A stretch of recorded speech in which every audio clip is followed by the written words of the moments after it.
Assalamualaikum warahmatullahi wabarakatuh. Waalaikumsalam. Alhamdulillahirabbil alamin. Wassalatu wassalamu ala asyrofil anbiya'i wal mursalin sayyidina Muhammadin wa ala alihi washabbihi ajmain. Amma ba'du. Puji dan syukur segala kehadirat Allah Subhanahu wa taala karena atas limpahan rahmatnya pada pagi hari ini kita masih diberikan nikmat sehat, nikmat iman, nikmat Islam, dan alhamdulillah nikmat panjang umur, sehingga kita masih dapat melaksanakan sholat subuh secara berjamaah dan mengikuti taklim pada subuh pagi hari ini. Semoga segala amal ibadah yang kita kerjakan diberikan ganjaran pahala dan mendapatkan ridho Allah Subhanahu wa taala. Amin amin ya rabbal alamin. Tidak lupa juga sholawat dan salam semoga selalu tercurah kepada baginda Nabi besar Nabi Muhammad sallallahu alaihi wasallam, kepada keluarganya, kepada sahabatnya, dan semoga kita semua mendapatkan syafaatnya kelak di yaumil akhir nanti. Amin amin ya rabbal alamin. Hadirin jemaah mushollah yang kami hormati, seperti biasa sebelum memulai taklim pada pagi hari ini, izinkan kami menyampaikan beberapa maklumat. Yaitu maklumat yang pertama mengenai laporan keuangan mushollah ikhlas pada minggu keempat di bulan September 2025. Pada laporan minggu lalu tanggal 20 September 2025 sebesar Rp5.569.731. Total pemasukan selama satu minggu dari tanggal 21 September hingga 27 September 2025 sebesar Rp1.710.000. Dan total pengeluaran selama satu minggu dari tanggal 24 sampai 28 September 2025 sebesar Rp3.399.731. Alhamdulillah, sehingga total keuangan DKM Al-Ikhlas saat ini sebesar Rp3.379.731. Itulah para jemaah informasi pemasukan dan pengeluaran mushollah ikhlas selama satu minggu. Untuk itu saya mohon kepada para jemaah, mari kita bacakan surat Al-Fatihah. Mudah-mudahan para jemaah yang sudah menyisihkan hartanya untuk kegiatan musholah ini, Allah segera membalas dengan balasan yang berlipat ganda. Allah memberikan umur yang panjang dan selalu memberikan kesehatan. Allah memberikan rezeki yang luas dan memberikan keberkahan, dan mudah-mudahan apa yang diniatkan dikabulkan oleh Allah Subhanahu wa taala. Al-hadini awal kulis aniyatin sorihah wa ila hadiwatin Nabi Muhammad sallallahu alaihi wasallam. Al-Fatihah. A'udzu billahi minasyaitonir rajim. Bismillahirrahmanirrahim. Alhamdulillahirabbil alamin. Arrahmanir rahim. Maliki yaumiddin. Iyyaka na'budu wa iyyaka nasta'in. Ihdinas siratal mustaqim. Siratal ladzina an'amta 'alaihim ghairil maghdubi 'alaihim waladdallin. Amin. Maklumat yang kedua yaitu Ustadz yang mengisi kajian pada pekan keempat pagi hari ini, yaitu akan diisi oleh Ustadz Abdul Rahman Siddiq SAG. Alhamdulillah beliau sudah hadir di tengah-tengah kita. Mari kita doakan semoga beliau dan keluarga selalu diberikan kesehatan, dipanjangkan umurnya, dimudahkan segala urusannya, dan selalu dalam lindungan oleh Allah Subhanahu wa taala. Amin amin ya rabbal alamin. Tema yang akan dibawakan untuk kajian hari ini yaitu melanjutkan kajian surah An-Naba dari kajian yang sebelumnya dari ayat 17 sampai 19. Nanti pada akhir kajian akan ada sesi tanya jawab. Jadi jika Bapak atau Ibu jemaah ada pertanyaan nanti bisa disampaikan. Selain itu kami informasikan juga bahwa DKM Al-Ikhlas juga sudah memiliki YouTube sendiri. Apabila ada Bapak atau Ibu yang merasa tertinggal pada setiap kajian Ahad atau kegiatan lain seperti qiraat Al-Quran, Bapak atau Ibu bisa menyaksikan tayangan di YouTube yang sudah ada, dan jangan lupa untuk di-subscribe untuk bisa mendapatkan notifikasi apabila ada video update yang sudah di-upload. Demikian informasi yang dapat kami sampaikan, lebih dan kurangnya kami mohon maaf, dan marilah kita sama-sama menyimak kajian yang akan disampaikan oleh Ustadz Abdul Rahman Siddiq SAG. Kepada Pak Ustadz, waktu dan tempat kami persilakan. Ayat berapa? 17. 20 sampai 19 minggu lalu, bulan lalu, sekarang lanjut 20. Yes.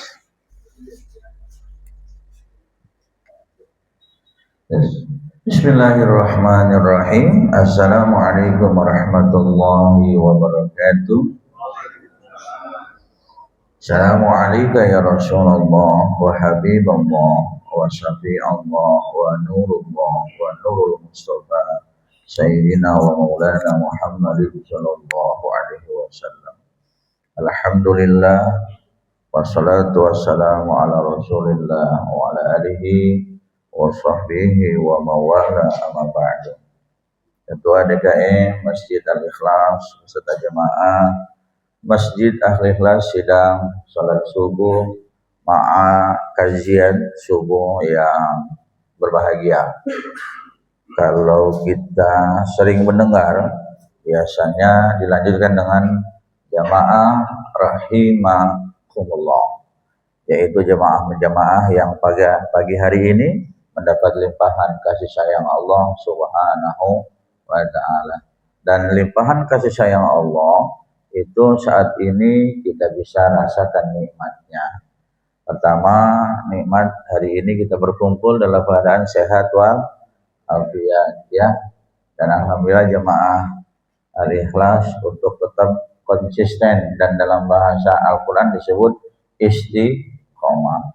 Yaitu istiqomah dalam berjamaahnya, istiqomah dalam taklimnya, dan alhamdulillah istiqomah juga dalam sajian roti smile-nya ya. Alhamdulillah. Ini roti smile sudah berjalan berapa tahun ya? Ya alhamdulillah.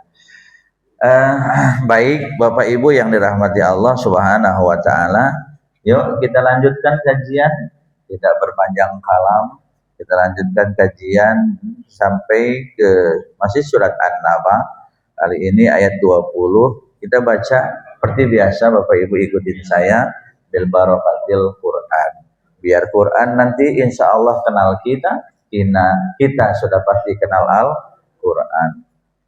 A'udzu billahi minasyaitonir rajim. Silakan. Bismillahirrahmanirrahim. Wasyiratil jibal fakanat saraba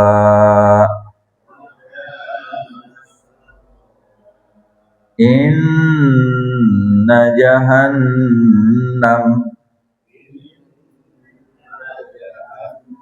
kanat mirsada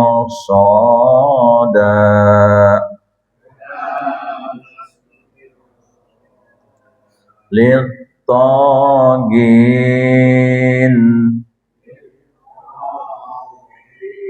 ma'aba labisin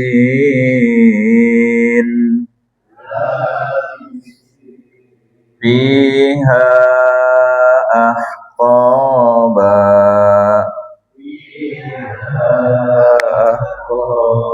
la yazukun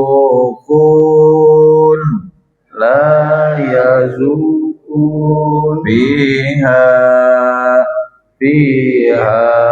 bardaw wala syaraba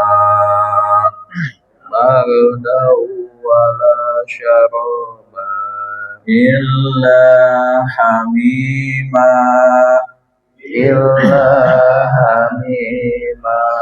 wa ghassaqan jazaa'an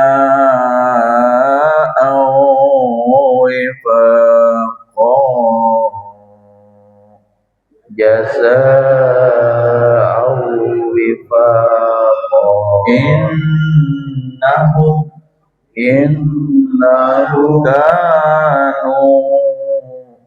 kanu la yarjuna hisaba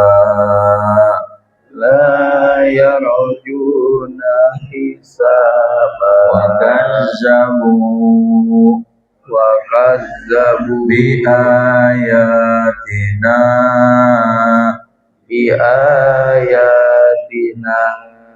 izzaba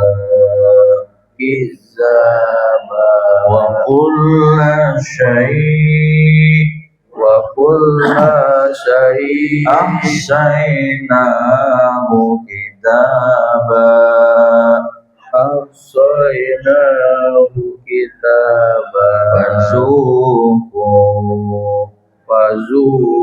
falan nazidakum فلن نزيدكم illa azaba. إلا عذابا Sadaqallahul azim. صدق الله العظيم. Salah satu yang membuat kita insya Allah sehat akal dan motorik kita terus dalam keadaan terkontrol adalah kita bisa berkomunikasi dengan Allah. Asik kok. Makanya ada satu judul buku, asiknya ngobrol dengan Tuhan. Itu asik. Ketika tadi tuh asiknya Haji Susilo nyender dengan Ustadz Endang, enak tuh, asik. Asik. Nah, ketika kita bisa ngobrol dengan Allah, kapan waktu dan momentum kita ngobrol dengan Allah? Momentum punten. Kalau sekarang kan semuanya sudah punya cucu ya. Ada yang jalan-jalan naik motor dengan cucu pagi-pagi, ada yang dengan cucu ngedorong-dorong. Nah, momentum itu kadang-kadang suka habis dengan cucu. Kapan sih momentumnya? Ketika kita asik ngobrol dengan Tuhan menjelang sholat subuh, setelah ba'da tahajud. Asik tuh. Cucu belum ada tuh, belum nangis, paling cucu yang gede gitu ya. Iya, cucu yang kecil mah insya Allah aman. Asik ngobrol, warattilil Qur'ana tartila. Enak, baca aja. Itulah yang menjamin bahwa insya Allah motorik kita sehat dan dipastikan. Saya bisa memastikan loh Pak, dipastikan orang-orang yang asik ngobrol dengan Tuhan, asik ngobrol dengan Allah, maka jauh dari penyakit pikun. Penyakit pikun. Orang-orang yang tahfidz Al-Quran mana ada penyakit pikun. Itu ulang-ulang terus. Ulang-ulang terus. Punten, Ibu surat Al-Ikhlas hafal nggak? Ulang terus. Ya, baca juz amma aja. Kadang-kadang saya dari atas ke bawah. Amma yatasa'alun anin naba'il azim alladzi hum fihi mukhtalifun. Kalla saya'lamuna summa kalla saya'lamun. Ulang lagi, nggak apa-apa. Itu insya Allah. Baik Bapak Ibu, kita lanjutkan lagi. Ada ayat di sini, wasuyiratil jibal. Apa suyirat? Suyirat itu adalah jalan. Al-jibal di mana konteksnya maknanya dan gunung-gunung pun. Hebat ya Pak? Sampai Al-Quran pun menyebutkan gunung. Dan gunung ini al-jibal. Kalau jibal mungkin maknanya satu, al-jibal gunung-gunung. Dan tahu punten kalimat gunung dari mana bahasa gunung? Mungkin bahasa Qur'annya jibal, bahasa Indonesianya gunung. Punten bahasa Inggrisnya apa? Kalau gunung. Pons. Kita tahunya pons, gunung. Mungkin bahasa Arabnya jibal, bahasa Padang mana bahasa Padang? Ada nggak? Ada Pak. Apa? Oh, gunuang itu. Itu mah kekenyangan. Gunuang. Iya, pagi-pagi udah makan roti kenyang bener itu. Iya, gunuang kan begitu. Sama dengan maliang gitu ya. Iya, ada orang bapak bahasa. Jadi bahasa aja Pak. Punten. Di bahasa ini kita luar biasa. Kalimat gunung ada nggak sih di Sidratil Muntahanya? Nggak ada. Kalimat sesuatu yang disebut kalimat ada tadinya tidak ada. Sekarang kalimat ada menjadi ada untuk membuat kita mengerti tentang makna ada. Dan nanti kalimat ada akan kembali tidak ada, sedangkan yang maha ada akan terus tetap ada. Pusing saya nih ngomongnya, ada-adaan terus. Untung nggak sampai adaan lillahi ta'ala. Begitu Pak. Jadi Allah itu membahasakan, makanya kalau ditanya punten nih Bapak Ibu, bahasanya Allah apa? Ini Quran. Maka orang-orang yang lancar baca Quran, apalagi orang-orang yang hafal Quran, insya Allah bahasa surganya nanti sudah bisa. Masuk surga belum bisa baca Quran, atau ngeles dulu, ya turun lagi dia nanti ngeles lagi di ruang guru, cuma keluar dulu lah, lu mah nggak bisa bahasa surga. Ini bahasanya kan coba Pak, bahasa Quran menjadi bahasa pemersatu loh. Pada saat Bapak dan Ibu kemana? Ke Mekah. Apa yang Bapak kemudian dengar pada saat kita sholat? Sama. Cuman lagamnya yang berbeda. Karena orang Arab, lagamnya lagam pakai bahasa Arab. Sekarang kita orang Jawa. Boleh nggak pakai baca Quran pakai bahasa Jawa? Boleh. Enak loh Pak, langgam Jawa. Iya, boleh nggak kemudian cuman langgam Pak? Langgam itu intonasi, ritme, irama. Iya, malah kalau Bapak denger orang Afrika baca Quran lucu buat kita. Karena dialek Al-Quran itu ternyata ada beberapa bacaan. Kita tahunya hanya Alhamdulillahirabbil alamin gitu. Padahal ada bacaan-bacaan yang lain seperti lakum dinukum. Ada yang bacaan lakumu dinukumu waliyadin. Karena kita nggak paham bisa disebutnya salah. Jadi langgam-langgam itu termasuk salawat, Aji. Salawat boleh nggak pakai bahasa-bahasa? Karena saya pernah ketemu sama orang Madura. Orang Madura baca salawatnya gimana? Ya Habibi ya Muhammad ya Arusal Khofiqaini ya Mu'ayyad ya Mumajad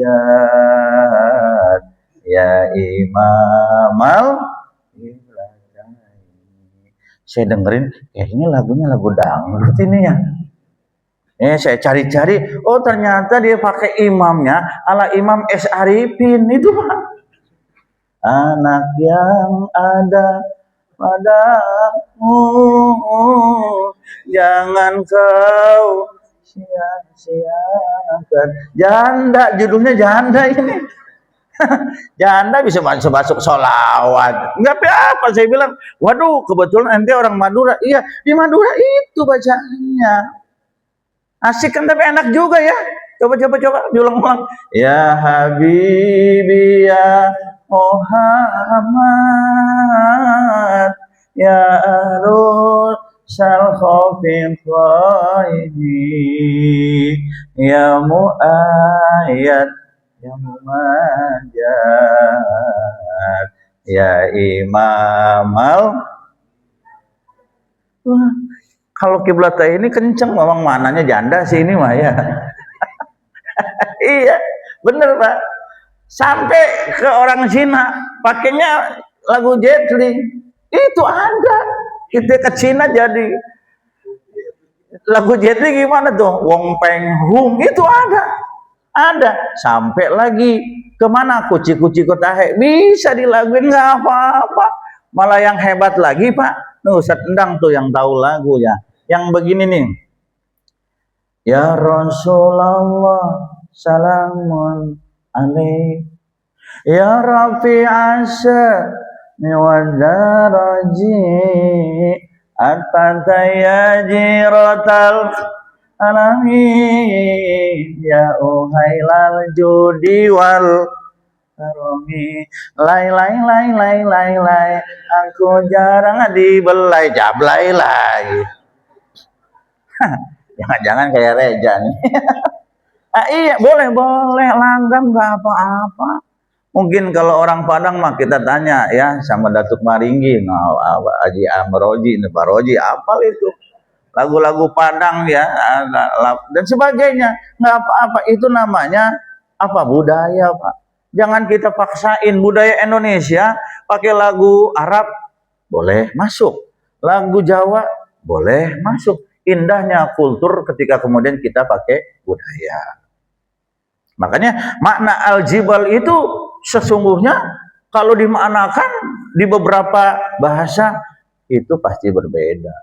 Kita taunya gunung. Allah sebut di sini punten, Ibu lihat ada Qur'annya kan? Wasuyiratil jibal, dan gunung-gunung pun berarti gunungnya enggak satu.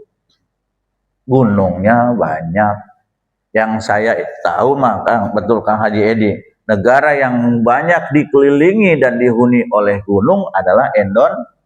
Salah satunya seperti itu.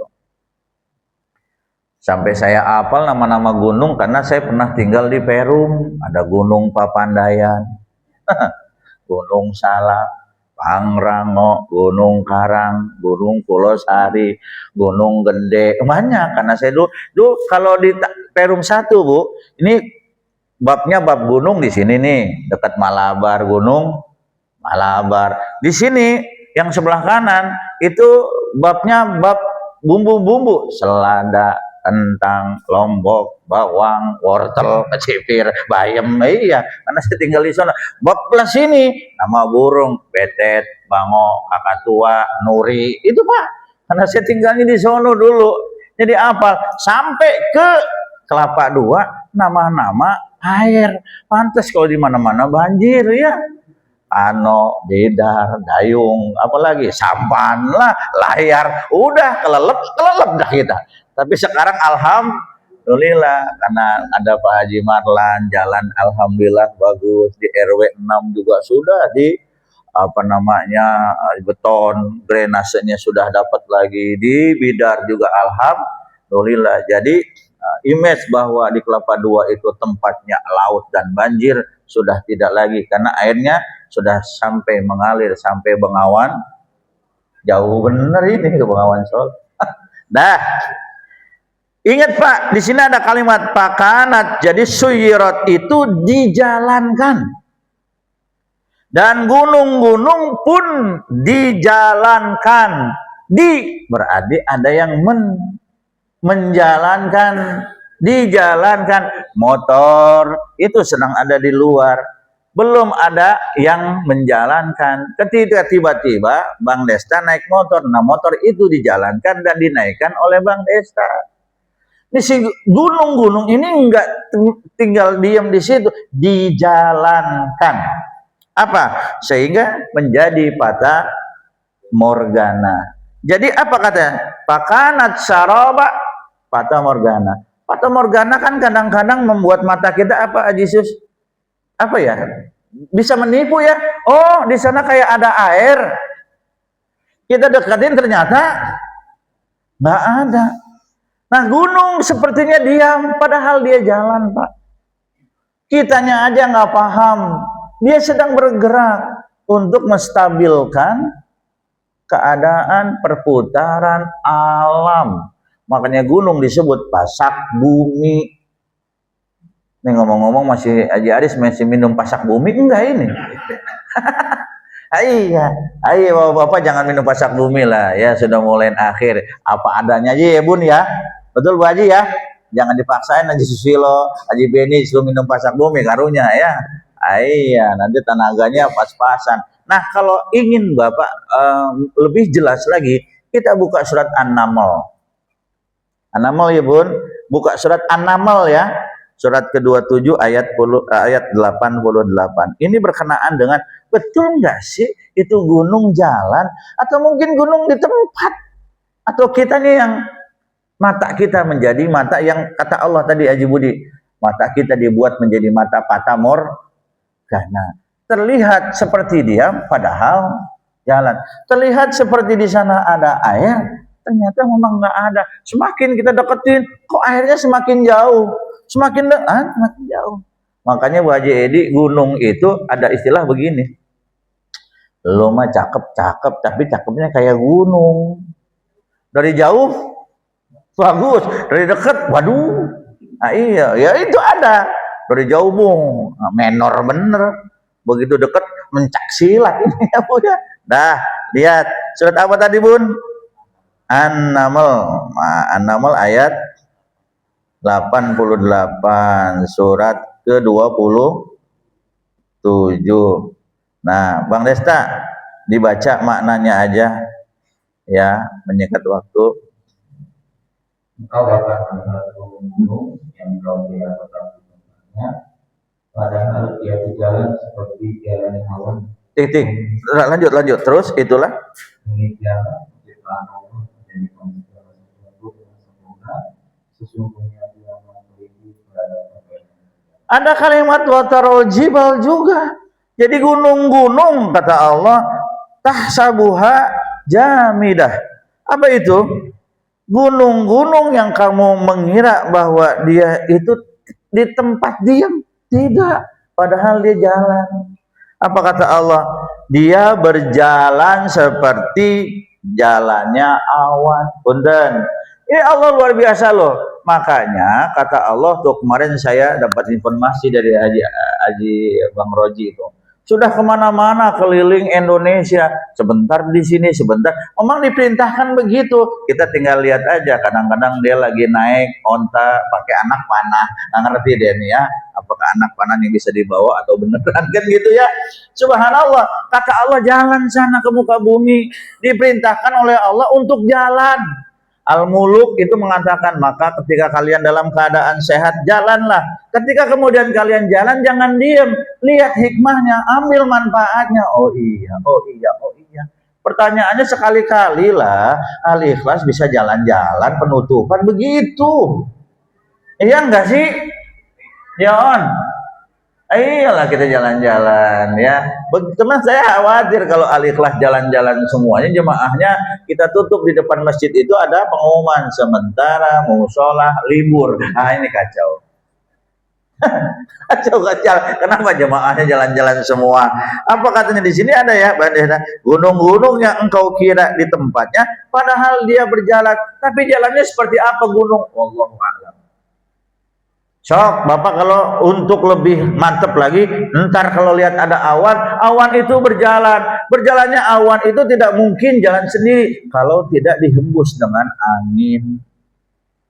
Dibawa Pak awan itu, dan luar biasa, awan juga Haji Beni ada tipe-tipenya. Kalau Bapak pernah dengar ayah Haji Bagus, ada pesawat masuk ke dalam awan yang disebut awan tipe Columbus. Begitu banyak, makanya pilot bilang kepada para jamaah sekalian duduk di tempat agar seat beltnya dipegang dan asal seat beltnya dipasang, karena kita akan memasuki awan yang di dalam. Saya pikir awan itu hanya berbentuk asap, ternyata deg udah kayak jalan legok dulu. Sekarang legok udah lempeng, dulu asal. Makanya kenapa disebut Haji Beni jalan legok? Itu orang Cina bukan nyebut legok tapi legok. Pernah ketemu sama orang Cina, "Ci mau kemana?" "Ke legok." Oh saya berpikir, oh ternyata dulu memang jadi nama legok itu diambil dari bahasa legok, makanya ancur-ancuran. Cuman kita ngomongnya jadi legok. Saya bilang, "Ci mau kemana?" "Ke legok." "Legok kali Ci?" "Enggak, legok." "Legok cahaya lah, legok." Gitu. Ternyata legok itu dulu hancur jalannya, betul Haji Aris. Waduh, Masya Allah, nggak kekaruan dah. Begitu Pak Harto lewat, legok semua kelar. Ada hebatnya juga Pak Harto, luar biasa. Arkit juga begitu, Karawaci juga hancur tahun 80-an. Begitu Pak Harto ingin meresmikan perumahan Arkit, jalannya bagus sama Pak Tajus Sobirin. Dapat 2 hari jalanan gompal lagi. Nah ini luar biasa. Nggak tahu tuh proyeknya siapa ya, wallahu alam. Jadi paham ya Pak, di sini gunung, di sana gunung, di mana-mana hati salah. Jadi di mana gunung berjalan tuh, tolong dalilnya dicatat. Jadi kalau sampai di gunung, ya Allah, ternyata engkau nggak diem wahai gunung. Ternyata apa? Untuk menstabilkan perputaran yang disebutnya perputaran alam semesta. Tanpa ada pasak-pasak bumi, tanpa ada yang namanya gunung, maka perputaran tidak seimbang. Maka ingat Pak, yang namanya gunung bisa berjalan, Ustadz Endang, berarti satu waktu punten ibu kalau jalan-jalan jalannya kenyang, di tengah jalan suka mual, suka muntah, enggak. Kalau lagi jalan kecapean, masuk angin, pala pusing, mual enggak? Mual, muntah. Gunung pun begitu. Ketika gunung sudah waktunya keluar tahun 1816 kalau tidak salah, yang namanya Gunung Krakatau meletus. 83 ya. Nah itu meletus kemana? Ternyata di dalam gunung ada material bermacam-macam material. Ada yang di situ di alam. Ternyata ketika kemudian material itu keluar, Bang Desta, itu nanti akan istilahnya apa ya? Didaur ulang tuh alam. Dia kita kadang-kadang suuzon, waduh ini gunung menutup areal ini. Allah sedang ingin mendaur ulang. Cuman kita lihatnya, ya kesian amat. Itu udah resiko bagian orang yang tinggal di dekat gunung. Tapi beberapa puluh tahun orang yang namanya tinggal di dekat gunung, Mas Haji Bang, ada pikiran tenang. Sudah waktunya kata Allah diolah lagi. Walaupun kemudian kan akhirnya ada teknologi tektonik, kalau apa itu ya alat gitu. Gunung ini akan seperti ini. Kalau sudah waktunya gunung meletus, ya udah. Kita mau bilang apa aja, gunung sedang waktunya menjalankan perintah Allah gitu. Tapi ada hebatnya lagi, kalau nggak salah Haji Aris, kita ke Gunung Krakatau meletus, maka ini cerita yang saya dapat dari orang tua. Disebutnya Haji Caringin. Caringin nama kampung, Bun, di daerah Labuan. Tapi karena ada ulama besar di sana, hingga kemudian disebutnya Ki Caringin. Siapa Ki Caringin? Ya ulama-ulama dari sana. Ulama-ulama yang kemudian mempunyai karomahnya tinggi, maunahnya tinggi. Yang saya dengar cerita ya, mudah-mudahan ini benar. Kalaupun salah, saya tolong klarifikasi. Saat terjadi Gunung Krakatau itu meletus, kemudian lahar kemana-mana, air kemana-mana, ada pondok pesantren yang kebetulan ngajarin alif, ba, ta, sa, baca Al-Fatihah. Pak Kiai, air sudah meluap, lahar sudah lagi turun. Kiainya jawabnya asik, biarin, dia lagi melaksanakan perintah Allah. Udah ngaji aja. Yang lain pada kabur, dia mah ngaji. Kita ngapain Kiai? Saya lagi ngajarin ajaran tentang hukum Allah. Udah, itu gunung lagi melaksanakan tugas Allah, saya juga lagi melaksanakan tugas Allah. Terus udah ngaji aja. Bener itu Pak. Lahar air itu begitu sampai di pondok itu, pondoknya nggak gede, Haji Malan sekecil, lewat permisi, misi Pak Kiai, ayo silakan mangga lewat lainnya, ulah ganggunya, kata air siap, kata lahar saya pamit ya lewat dulu, sampai begitu karomnya ulama. Jadi dia lewat, asik tuh jawabnya Bang Desta, biarin aja, dia sedang melaksanakan tugas perintah Allah, saya juga sedang melaksanakan perintah Allah. Dah sama-sama jalan. Makanya kisah itu kemudian terangkat dan ulama tersebut akhirnya disebut Ki Caringin. Itu salah satunya ulama-ulama dulu. Ulama sekarang nggak bisa, jujur. Sekarang terjadi gempa bumi nih, goyang nih. Apakah Bapak diem atau Bapak keluar atau saya pulang duluan? Saya pulang duluan, ingat gini kan begitu. Kalau dulu mah enggak, ulama-ulamanya dia bisa mengatur alam karena sama-sama tuh tugas. Lanjut Bapak Ibu, kita balik lagi ke ayat surat An-Naba. Wasuyiratil jibalu pakanat syaraba. Kita lanjut ke ayat 21. Nah, ini kita bicara tentang informasi neraka nih. Hebatnya begitu Bun. Kita belum tahu yang namanya neraka, tapi kita sudah dikasih tahu bocorannya. Kira-kira kalau Bapak Ibu ujian dikasih bocoran, lulus nggak? Lulus nih, bocoran itu ngisi A, B, C udah bocor. Kita dikasih bocorannya sama Allah sebelum kita ke sana. Hebatnya inna jahannama kanat mirsada. Sungguh Jahannam ada satu tempat nanti di akhirat namanya Jahannam. Kanat mirsada, sebagai tempat untuk mengintai. Nah, ngintai bahasa kitanya apa Haji Susilo? Waduh, ini sering ngintip ini. Nggak ada lagi bahasa yang lain selain ngintip apa? Mengintai. Yang mengintai mengintip, beda Pak. Kalau ngintip cuman matanya sedikit ngintip. Mengintai itu dengan mata yang full.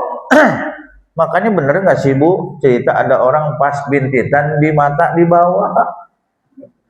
Itu kata orang begitu bintitan, lo tadi malam ngintipin pengantin ya. Bener gak sih Bu? Suara bintitan, padahal itu bukan ngintip sebab karena pengantin, emang karena lagi bisul di bawah mata. Itu mah aneh-aneh, lo bintit, bintit lo, biasa lo suka ngintip lo, padahal enggak, karena memang hormonnya lagi lebih. Mengintai Pak, bukan ngintip, ngintip sedikit. Iya ngintip. Kalau semuanya lah ketahuan, mengintai dengan teknik Pak. Dengan cara ya kan punten kalau sekarang di TNI itu kan ya Bang Desta suka ada orang mengintai tapi pakaiannya sama seperti rumput, pakaiannya sama seperti dedaunan. Dia dulu ya kemudian mengintai musuh Pak. Nah sekarang sudah ada namanya apa namanya? Terobong ya, teropong gitu kan, dilintai. Udah di zaman Rasul ada itu. Saat kalau tidak salah namanya Sa'ad ibnu Abi Waqqas. Ya Sa'ad, kata Rasulullah, siap ya Rasul. Malam ini aku tugaskan engkau untuk mengintai bagaimana musuh.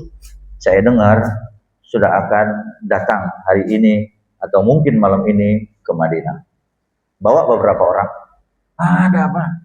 Maka kemudian Sa'ad ibnu Abi Waqqas membawa satu atau dua orang untuk menjadi teman. Dilihat Pak perjalanan antara Mekah dan Madinah, Madinah dan Mekah. Karena tahu ini perjalanannya yang nanti akan dijalankan oleh pihak-pihak musuh. Punten Pak Haji Aris, pihak musuh juga mengirim pengintai. Jadi sama-sama mengintai. Gitu Pak. Wah, ini dia mengintai. Ya Pak, saat kemudian melihat, tapi yang namanya sahabat Bang Anton, di mana ada kesempatan malam, di situ dia komunikasi dengan Tuhan. Tahajud lah dia. Cuman kata Sa'ad, kita jangan tahajud semua, gantian ya. Ntar gua duluan, lu ngintai. Ntar lu tahajud, gua yang ngintai. Kalau kita tahajud semua, gampang ditembak. Saat duluan tahajud, satu sahabatnya saya lupa. Gitu. Dan punten Pak, ini dulu kan belum ada teropong. Kenapa Rasulullah memerintahkan Sa'ad dengan sahabatnya? Karena mata Sa'ad itu mata bagaikan mata elang. Sekarang mata elang ada di pojok-pojok Pak. Asal motor lewat, cuy ini dia belum bayar nih. Mata elang nih orang-orang.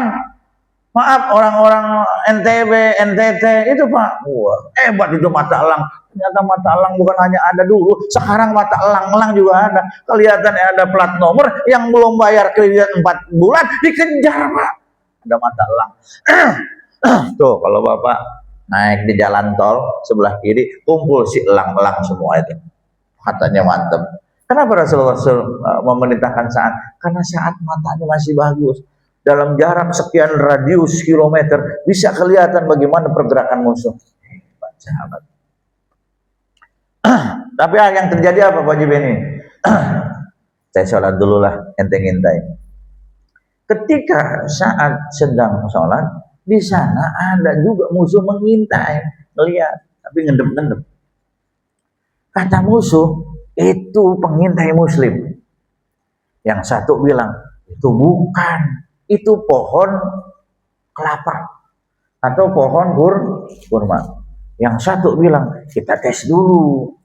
Kalau kita anak panah, dia ambruk, itu dia pengintai Muslim, kita hajar.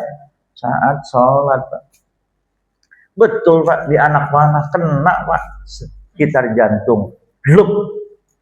Dirasa enggak, sholat aja karena sedang asik dengan Tuhan. Dunia sedang gak kepikiran. Apa kata pengintai musuh dalam satu riwayat hadis Imam Bukhari? Tuh, gua bilang juga apa? Pohon. Nggak ambruk, pohon. Yang satu bilang penasaran gua. Ditimpah lagi, kena di tempat yang kurang lebih sama Pak. Tapi saat santai aja. Nggak kerasa sakit padahal darah udah kemana-mana. Sahabat udah kaget, ya Allah anak panah. Ya saat nggak kedengan asik, sedang berada di dalam lingkaran Tuhan, komunikasi dengan Allah. Apa kata saat ketika kemudian ada beberapa anak panah sudah menempel di badannya, kata saat kalau sebab karena bukan ini beratnya anak panah, saya akan terus berkomunikasi melalui tahajud dan berdiri, karena Allah suka kepada orang yang ibadah sholat dalam keadaan berdiri dan sujud. Begitu assalamualaikum, subhanallah, ada beberapa anak panah, tapi mereka mengira itu bukan pengintai muslim, karena sudah dianak panah beberapa kali tapi tidak ambruk. Kata saat yang lebih hebatnya aja, Habib Roni ya, apa kata saat? Jangan kau cabut saat aku dalam keadaan terlengah sebab kepada Allah. Cabutlah saat aku sedang sholat. Subhanallah, sholat lagi, ngajib ini sholat. Itu darah udah nggak kepikiran najis di situ mah. Dicabut sedang sholat nggak kerasa. Makanya ibu kalau kaki pas lagi mau dioperasi, ibu mending sholat aja dulu ya. Pada saat ditusuk aman jarum, tetap aja bunyi ya bu ya. Sakit kita mah, udah karuan dicabut, udah begitu salam sudah, wahai sahabat, sudah subhanallah, lapor kepada Rasulullah. Rasulullah memberikan doa yang luar biasa untuk saat, sampai akhirnya saat didoakan Rasul punten masa jibamang. Salah satu di antara sahabat yang meninggal dunia, dia meninggalkan harta di atas triliunan dan tidak menjadi miskin. Hingga dalam satu hadisnya kan ada riwayat yang masyhur, ya Rasul, saya punya anak hanya sekian, terus saya sudah sepertinya akan kembali kepada Allah. Hebat, orang mau kembali kepada Allah sudah kerasa, maka dia siapkan diri untuk apa yang ditinggalkan.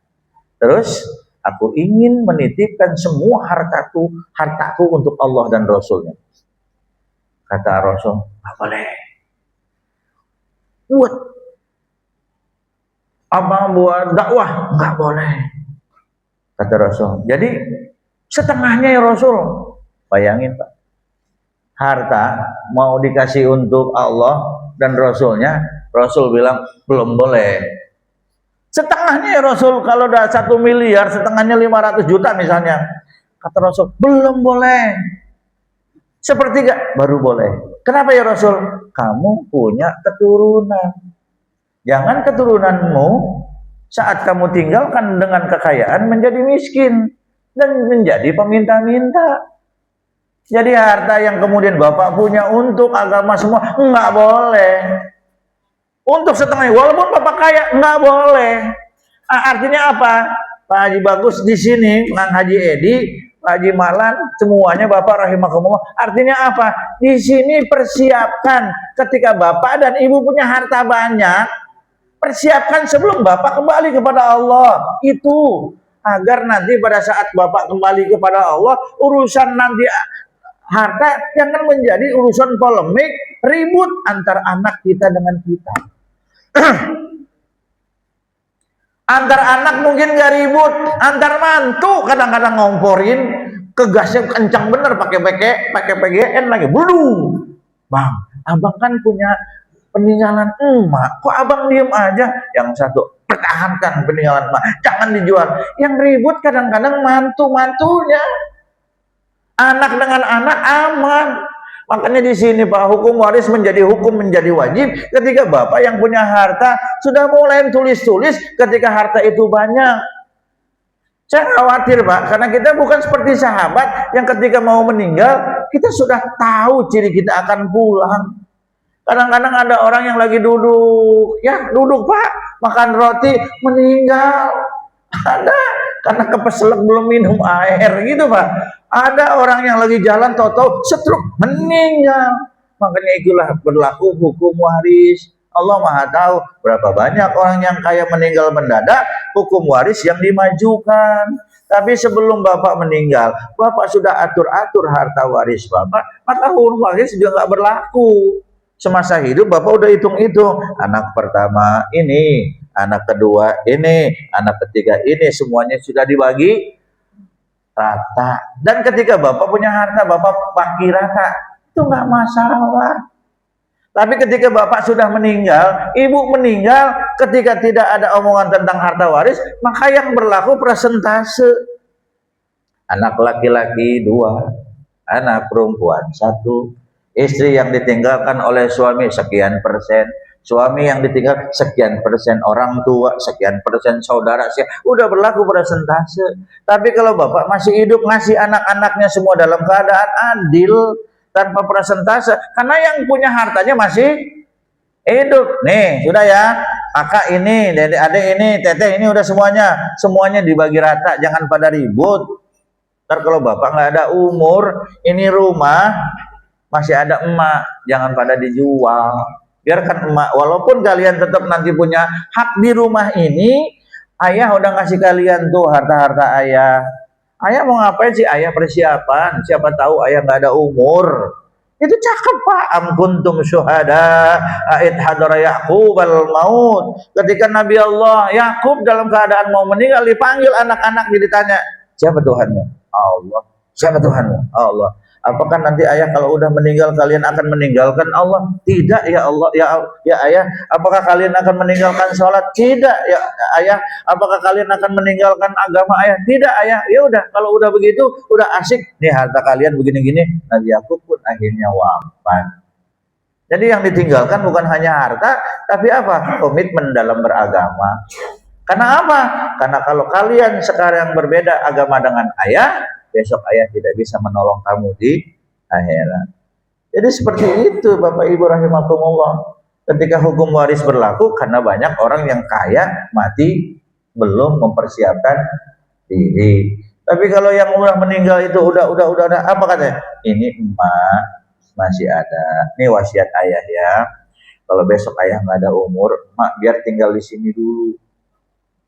Kalau nanti emak udah nggak ada, nah ini rumah bagi sesuai syariat Islam, karena ayah udah nggak ada. Begitu bapak meninggal, justru harta itu menjadi kesejahteraan buat anak keturunan kita. Lanjut Pak. Bagi penjaga yang mengawasi isi neraka. Oh ternyata di neraka ada yang jagain. Kenapa ada yang jagain? Bisa jadi ada yang lolos. Oh, ya Allah. Nah siapa yang menjaga neraka Bu? Malaikat? Malaikat siapa? Ijroil. Aduh, Ijroil itu nggak mungkin menjadi malaikat penjaga neraka. Ingat, malaikat juga nggak boleh jabat rangkap jabatannya. Iya, kalau udah jadi ketua menteri olahraga jangan menjadi ketua ini ya, masih banyak orang kenapa jadi kesini-sini. Malaikat yang mentugasi menjaga neraka siapa Bu? Malik mana? Malik kanan, Malik kiri lah. Malaikat Malik tugasnya punten, malaikat Malik itu apanya, jenderalnya, di bawahnya luar biasa. Sok buka surat Al-Mudathir. Nah, saya lagi ingat nih. Al-Mudathir, naik ke atas saja dikit.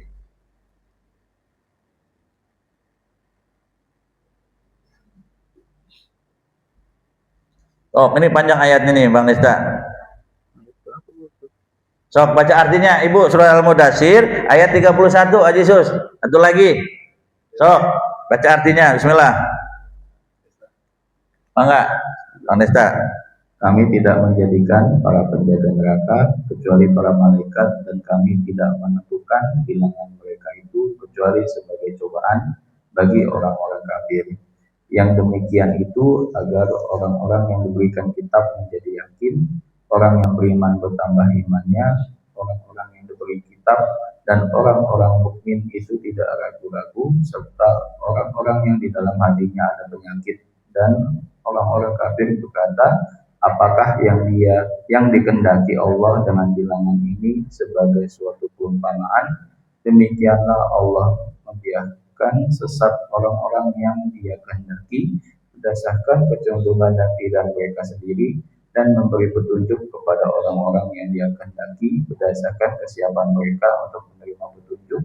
Tidak ada yang mengetahui bala tentara Tuhanmu kecuali Dia sendiri. Iya, neraka sakor itu tidak lain hanyalah peringatan.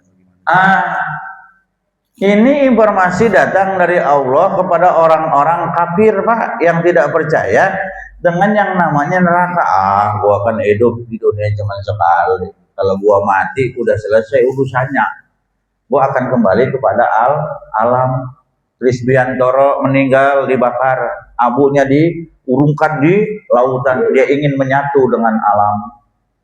Orang-orang kafir berkata, setelah hidup kami akan masuk ke nirwana, kata orang Buddha. Nirwana itu apa? Nirmala. Nirwana apa nirmala? Nirwana ya. Nirwana bukan nama band itu. Oh iya. Iya Bapak Ibu tuh. Nirwana kata di sorga, kami akan masuk sorga. Kata Allah, ntar dulu. Semua ketika aku perintahkan sesuatu yang ada perintah sebab, pasti ada akibat. Enak aja. Apa kata Allah? Dan kami jadikan penjaga neraka itu hanya dari malaikat. Malaikat, Bu, yang jagain neraka namanya Malik. Di bawah Malik itu banyak. Presiden Prabowo membawahi 250 juta rakyat Indonesia. Presidennya namanya Prabowo. Membawahinya banyak. Presiden pimpinan atasnya malaikat namanya Malik, bawahnya banyak. Makanya ayatnya nanti di akhir itu ada wa ma ya'lamu junuda illa rabbikahu. Ada ayat yang bunyi begitu. Itu tadi ayat 31. Wa ma ya'lamu junuda rabbika illahu. Tidak ada yang tahu jumlah malaikat kecuali Allah. Jadi pertanyaannya bagaimana? Pak Haji Kris, manusia dengan malaikat lebih banyak mana? Malaikat. Kenapa? Satu manusia dijaga, diintai oleh beberapa malaikat.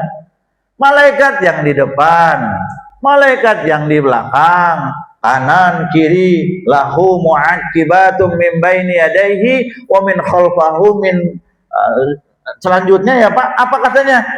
Ada malaikat yang menjaga di depan, menjaga di belakang, kanan, kiri. Berapa malaikatnya jadinya? 4. Dan lebih heboh lagi Pak, ibu bapak kalau lagi tidur juga dijaga oleh malaikat, namanya malaikat hafalgo. Sampai seumur ini Haji Beni semuanya kalau tidur aman enggak? Pernah enggak ada orang tidur, waduh saya tidur nih mulut harus saya bekep nih, saya khawatir kemasukan nyamuk. Enggak. Pada saat bapak ibu tidur, itu hidung yang jaga siapa? Ayo, laki mah kenceng juga bunyinya. Weng, udah kayak masak air. Ya, Yon. Iya. Yang mulut yang jagain siapa? Maaf ya, kuping. Yang jagain siapa? Emang dikira nggak ada yang jaga? Maka punten kalau tidur pakaian yang rapi.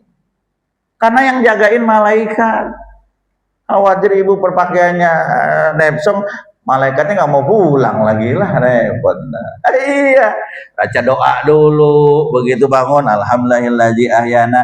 Nah, sampai Rasul mengatakan, jadikan tidurmu sebagai nilai ibadah. Ada ulama juga mengatakan begini, banyak sih Pak. Apa yang Bapak Ibu sebelum tidur baca? Sampai ibu tidur, ada ulama mau ketemu Rasul, mau ya ulama, banyak baca surat Al-Kautsar, banyak baca sholawat, mau aman dunia akhirat semua dimudahkan segala urusannya dari mulai tidur terbangun lagi, ya mau baca ayat kursi, ada nominalnya bukan nominal, ada jumlahnya 12 kali baca ayat kursi menjelang tidur. Allahu la ilaha illa huwal hayyul 12 kali kata ulama. Sekarang terbalik, Bib. Orang tidur ngelihat chattingan, WA-an, siapa yang masuk nih? Bangun tidur kan hebohnya, mau tidur lihat HP, mimpinya ke dalam HP, bangun tidur ngebuka HP, semuanya serba. Kok Ustaz tahu? Ya, salah satu pelakunya saya, gitu. Kita jujur. Siapa yang semalam masuk? Oh iya, subhanallah. Tapi kita tetap tidak tinggal begitu duduk. Kita baca dulu. Inna fi khalqis samawati wal ardi sunnah. Begitu Bapak bangun, Bapak baca alhamdulillahi ahyana ba'dama, Bapak Ibu duduk sejenak di pinggir tempat tidur, maka disunahkan baca surat Ali Imran ayat 91. Ustaz nggak hafal. Ya kan Ibu buka HP, buka aja HP-nya. Nggak hafal juga, Ustaz nggak ada aplikasi. Udah duduk, tujuannya apa Haji Marlan? Agar darah-darah kita yang semalam dalam keadaan tertidur, duduk, dinetralkan kembali, diposisikan lagi oleh Allah, yang darah itu ada di jantung, yang darah itu ada di kepala, maka duduk netral agar pada saat kita bangun semuanya dalam keadaan stabil. Hebat Islam. Coba kali-kali Haji Aris apa siapa aja lah, Mas Haji Bambang, bangun tidur kaget, langsung bangun berdiri. Kalau nggak oleng Pak. Duduk dulu, qul huwallahu ahad, Allahus somad, lam yalid wa lam yulad. Kalau nggak hafal, Allahu la ilaha illa huwal hayyul qayyum. Ustaz, kenapa? Memang kita boleh baca ayat kursi. Kenapa emang Bun? Saya belum mandi. Oh, emang Bunda semalam kenapa? Ada urusan sama bapaknya. Udah dalam hatinya. Gitu aja. Kan begitu. Alhamdulillah. Begitu Bapak sudah sehat, Ibu sudah kuat, bangun ke kamar mandi. Itulah Islam. Bapak Ibu yang di sini ada kalimat wa ma ya'lamu junuda rabbika illahu. Apa kata Allah di situ? Dikatakan tidak ada yang mengetahui bala tentara Tuhanmu, kata Allah, kecuali Allah. Jadi malaikat dengan kita Allah ciptakan lebih banyak malaikat. Malaikat dengan syaitan Allah ciptakan lebih banyak malaikat. Jadi malaikat berapa jumlahnya? Yang tahu hanya Allah, sedangkan kita yang wajib hanya 10. Jibril, Mikail, Israfil, Ijrail, Munkar, Nakir, Raqib, Atid, Malik, Ridwan. Saya kadang-kadang kalau lagu begini buat bapak-bapak sama ibu-ibu nggak cocok, ngantuk. Jibril, Mikail, Rapil, Ijrohan, itu buat anak-anak Pak. Iya. Berapa yang wajib? 10. Yang 10 membawahi. Orang Allah aja memerintahkan yang wajib 10 aja kan. Iya. Ini kadang-kadang kabinet ada berapa puluh, banyak bener ini. Allah hanya 10. Yang 10 ini semuanya kerja. Nah, saya kira ini Pak, Bu, yang bisa sampaikan baru 2 ayat, tapi nanti diulang-ulang lagi. Mudah-mudahan Allah memberikan kita terus dalam keadaan sehat walafiat, dan kita akan ketemu di bulan Safar. Betul ya? Sekarang bulan apa Bu? Rabiul Akhir. Nanti habis Rabiul Akhir, Rajab ya? Rajab apa Safar? Ada bingung ini. Bu, habis Rabiul Akhir, Rajab apa Safar? Rajab dari mana? Jumadil dulu Bu. Jumadil awal tuh ada tuh di Cibogo Ustadz Jumadil. Namanya Jumadil awal. Adanya Jumadil akhir gitu aja deh Pak. Habis Jumadil awal, Jumadil Rajab, Sa'ban. Habis Sa'ban hanya tinggal 4 bulan lagi Ramadan akan menjumpai kita. Panjang umur, sehat selalu jemaah Al-Ikhlas. Semoga Allah menjadi kita. Terima kasih. Demikian kajian yang telah disampaikan oleh Ustaz Abdul Rahman. Digas lagi, jika ada pertanyaan dari Bapak atau Ibu terkait materi yang kita disampaikan, kami silakan. Tumben takanya nggak ada yang satu. Biasanya di sono ada, di sini ada. Anaknya Pak Jandap. Yang satu nggak ada, tumben yang satu nggak ada ya. Biasanya di situ ada, di sini ada. Wah, tahu lah. Bentengnya Al-Ikhlas beliau berdua. Baik, sok mangga. Ada pertanyaan dari Bapak atau Ibu?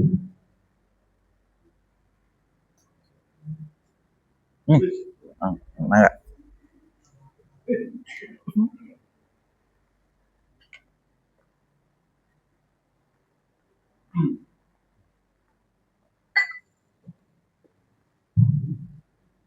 Assalamualaikum warahmatullahi wabarakatuh. Salam warahmatullahi wabarakatuh. Ini ayat tidak bergerak ya, Ustaz.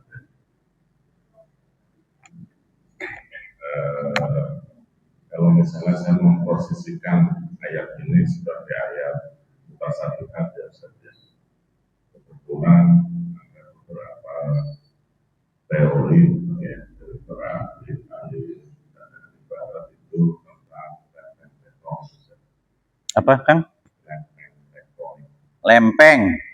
Ya. Kalau dengan itu memang benar gunung itu berjalan, cuma perjalanannya tidak seperti kita. Misalnya 1 tahun dia bergeser itu kurang lebih sekian sentimeter. Nah, kalau seandainya saya mengatakan bahwa dalam jauh lebih dulu menjelaskan bahwa memang gunung-gunung itu bergerak pada tempatnya. Yang tadi Ustaz katakan paralel, namun sesungguhnya apabila kita tracing dengan koordinat, ya, dia akan terus berjalan.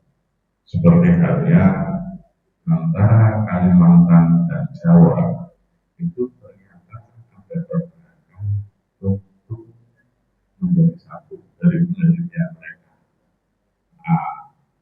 Cuman memang pergerakannya kecil sekali per tahun, dan cuma dia juga 0, sekian sentimeter, karena mesti untuk sekian ratus tahun barangkali atau ribuan tahun kita tentunya sudah tidak ada. Semakin dekat antara Kalimantan dengan Jawa, dan itu sudah ada sejarahnya dulu, namanya paparan 1 dan paparan 2. Bisa dilihat dari jenis tanaman dan hewan-hewan yang ada. Sumatera dan Jawa umumnya menyatu dalam es. Namun setelah tadi ada pergerakan karena ada lempeng tektonik, hasilnya berpisah. Tapi mohon maaf, umurnya sudah tahun yang lalu. Jadi kadang-kadang apa yang ada di Al-Quran di dunia ini ada, dan Allah itu mudah seperti halnya 1 hari di acara akan 1000 tahun di dunia. Itu di antara pakai ilmu pengetahuan juga bisa berkaitan. Terima kasih. Baik, ini mah penegasan aja ya dari Kang Haji Edi. Sebagaimana lempeng dunia itu terus bergerak, Pak. Pokoknya kadang-kadang kita suka terjadi yang namanya gempa bumi yang besar, gempa bumi yang kecil. Begini Kang Haji, satu waktu setelah Rasulullah Shallallahu Alaihi Wasallam sudah menapakkan Islam di Mekah dan di Madinah, dan Islam sudah menjadikan Jazirah Arab itu sudah dikuasai oleh Islam, maka Rasulullah mengajak Abu Bakar, mengajak Umar untuk menapak nilas perjuangan kali pertama, Bib. Kata Rasul, ya Abu Bakar, ikut aku yuk. Kemana? Ke Jabal Nur. Nanti aku ceritakan. Jadi boleh tuh mengenang perjalanan kisah ketika Kang Haji Edi dulu seperti apa, sekarang seperti apa. Kenangan adalah mana Bu Haji Edi? Bu Haji Edi punten punya kenangan tempat tersendiri nggak sama Haji Edi?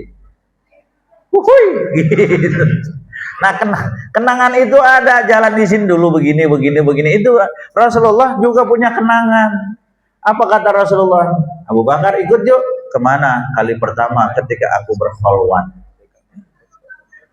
Nah, udah jangan dipanjangin tuh, nanti tempatnya Haji Edi aja yang tahu. Kepo nih wajibmu bang. Ini mau tahu aja katanya di mana? Ntar di WA beliau.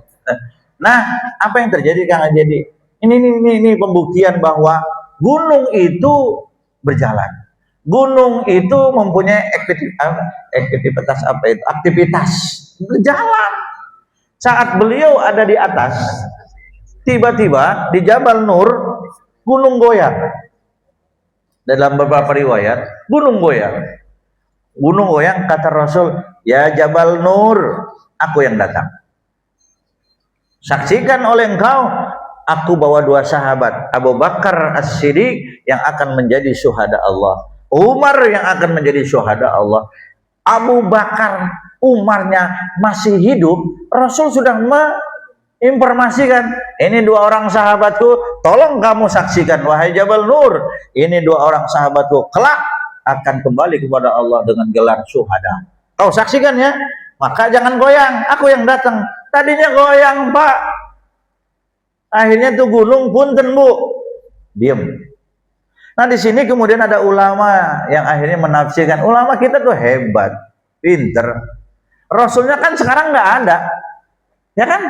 Rasulnya sudah tidak ada bersama kita. Kalau ada hal-hal yang berkenaan dengan gempa bumi, dengan gunung, nah hadirkan Rasul dengan cara apa Pak? Allahumma sholli ala Muhammad ya Rabbi sholli alaihi wasallim. Itu baca sholawat. Wahai gunung, jangan kau meletus sampai ke Bidar, cukup di sekelilingmu. Karena di orang Bidar, orang sedang banyak baca sholawat. Diem. Begitu Pak. Nah jadi kembali lagi ke pertanyaan Kang Haji Edi, bahwa betul Allah, bukan kata saya, kata Allah tadi, wasyiratil jibalu fakanat saraba, bahwa kalian melihat gunung-gunung bagaikan fata morgana. Awalnya di tempat, ternyata di dalam sekian tahun terjadi pergeseran antara gunung-gunung di daerah Kalimantan dan Jawa. Bisa jadi nanti kan ini proses gunung sudah ada sejak zaman Nabi Allah Adam, sebelum Nabi Allah Adam gunung-gunung itu sudah ada, dan pergeseran bisa jadi ya kan di zaman Nabi Allah Adam, Idris, Nuhun, itu gunung yang ada di Kalimantan dengan di Jawa yang tadinya jauh, karena tiap hari ada pergeseran, lama-lama semakin dekat, dan itu memang dibuktikan dalam surat An-Naml ayat 88. Saya kira ini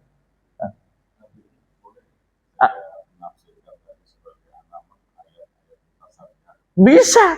Allah sedang menunggu bagaimana orang-orang menafsirkan. Gak usah takut dalam penafsiran tentang masalah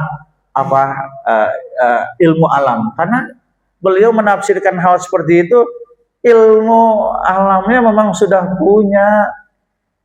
Masa maaf ya, tukang dagang menafsirkan sains teknologi, nggak bisa. Sampai kemudian ada yang namanya, punten sedikit lagi, rekayasa genetika.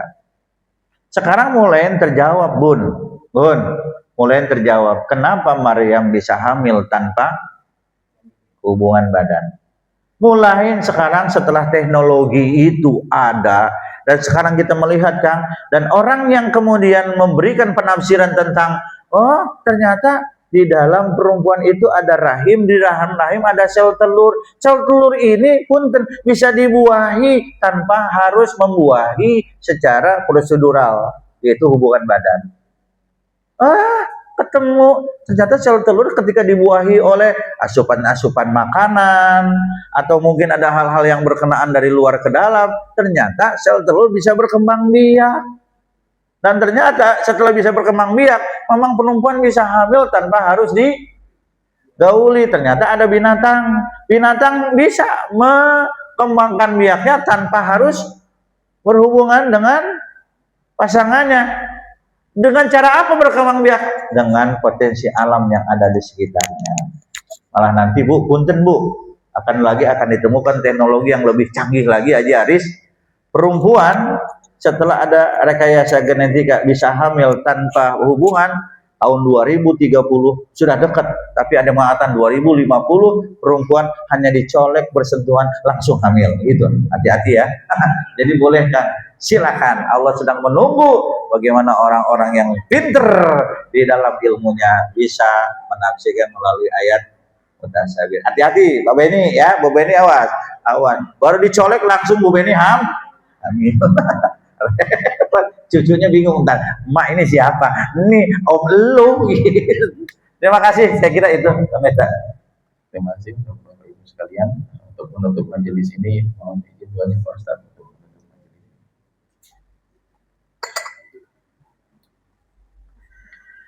Mari kita bacakan suratul Fatihah untuk warga jemaah Al-Ikhlas, baik yang masih ada atau mereka yang sudah kembali kepada Allah.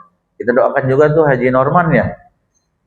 Ya pokoknya yang terbaik lah, karena walaupun bagaimana dia itu juga bagian daripada Al-Ikhlas, dan kemudian yang hadir di sini sehat selalu. Al-Fatihah.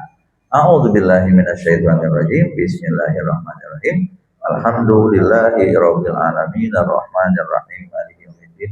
Iyyaka na'budu wa iyyaka nasta'in. Ihdinas siratal mustaqim. Shiratal ladzina an'amta 'alaihim ghairil maghdubi 'alaihim waladdallin. Amin. Wa'fa'na ya karim wa'fa'na ya rahim. Waghfir lana dzunubana bi fadlik wa karamika ya arhamar rahimin ya arhamar rahimin.